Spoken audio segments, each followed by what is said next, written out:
Assalamualaikum warahmatullahi wabarakatuh. Kami dari kelompok 6 ingin mempresentasikan hasil dari kerja kelompok kami yang berjudul Pemerintah Kolonial Belanda.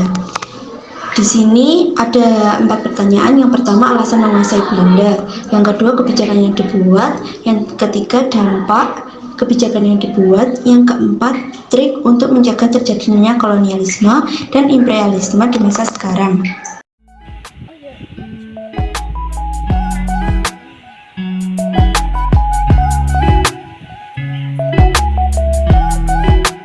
Sejarah singkat masuknya pemerintah kolonial Belanda di Indonesia.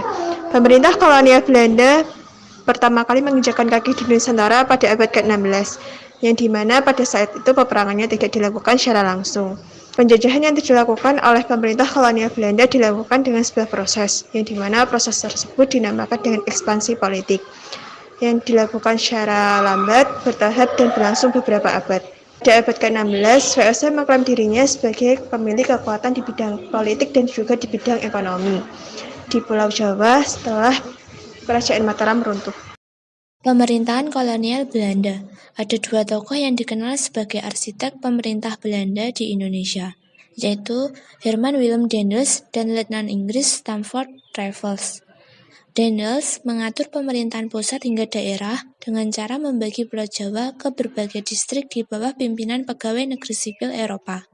Sedangkan Raffles yang menjabat setelah Daendels melanjutkan reorganisasi sang pendahulu. Ia mereformasi polisi, sistem administrasi, hingga pengadilan di Jawa. Raffles juga mengenalkan pajak tanah, di mana petani Jawa harus membayar pajak sekitar 2/5 dari panen tahunan. Sistem pemerintahan Belanda di Jawa merupakan sistem yang langsung maupun dualistik. Selain hierarki Belanda, hierarki juga berlaku di saat yang sama untuk menjadi perantara antara petani Jawa dan layanan sipil Eropa.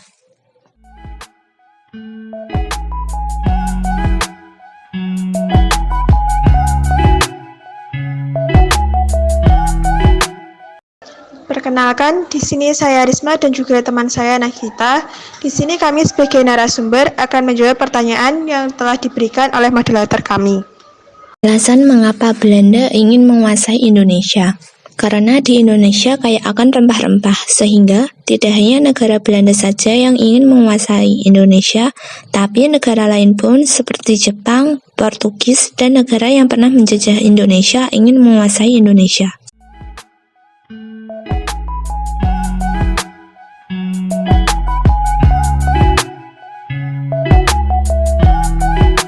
Kebijakan yang telah dibuat oleh pemerintah kolonial Belanda diantaranya meliputi 1. Monopoli perdagangan. Terjadi kegiatan monopoli yang dilakukan bangsa Barat untuk menguasai perdagangan Indonesia.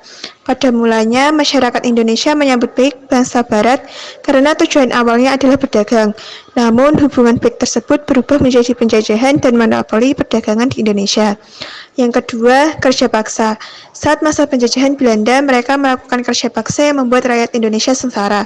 Kebijakan kerja paksa ini bertujuan untuk memperoleh keuntungan bagi Belanda dan teman-temannya. Bahkan, kerja rodi yang dilakukan Belanda untuk membuat jalan anyar sampai Panurakan sepanjang lebih dari 1.000 km. Yang ketiga, sistem sewa tanah. Pada tahun 1811 hingga 1816, Inggris menjajah Indonesia yang dipimpin oleh Gubernur Thomas Stamford Raffles. Saat itu, Raffles telah melakukan kebijakan dengan sistem sewa tanah bagi rakyat Indonesia. Yang keempat, tanah paksa. Pada tahun Van der Bos 1830 menerapkan sistem tanah paksa di Indonesia yang bertujuan untuk memperbaiki keuangan Belanda.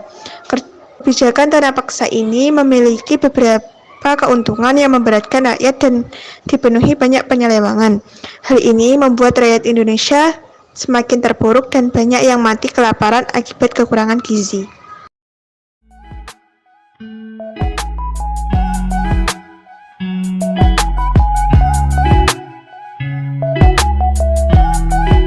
Dampak dari kebijakan yang dibuat oleh Belanda.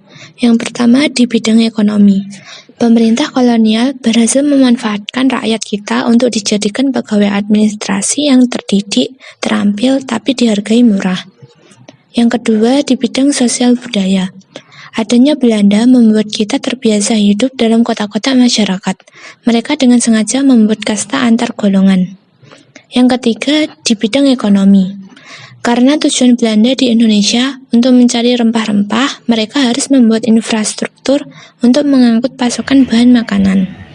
Yang keempat, di bidang politik. Disadari atau tidak, bentuk pemerintahan kita sekarang juga merupakan warisan dari pemerintahan kolonial Belanda. Zaman dahulu, sistem kepemimpinan kita bersifat pamong praja.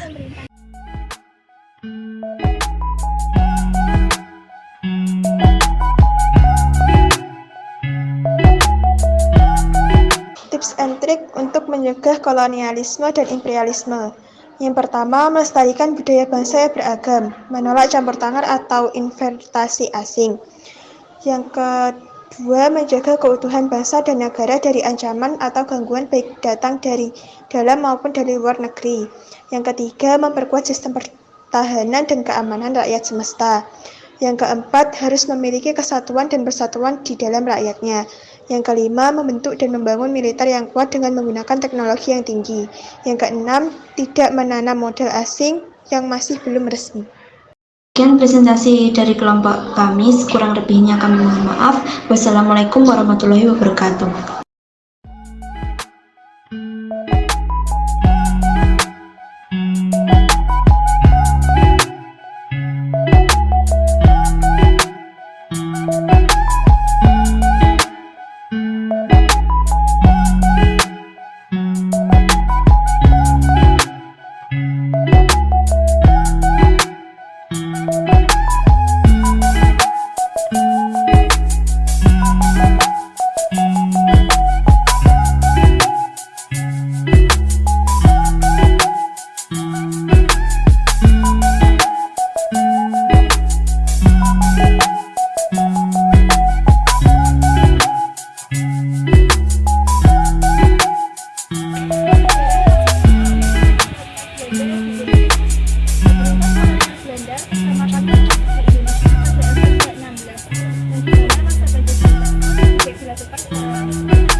Kekuatan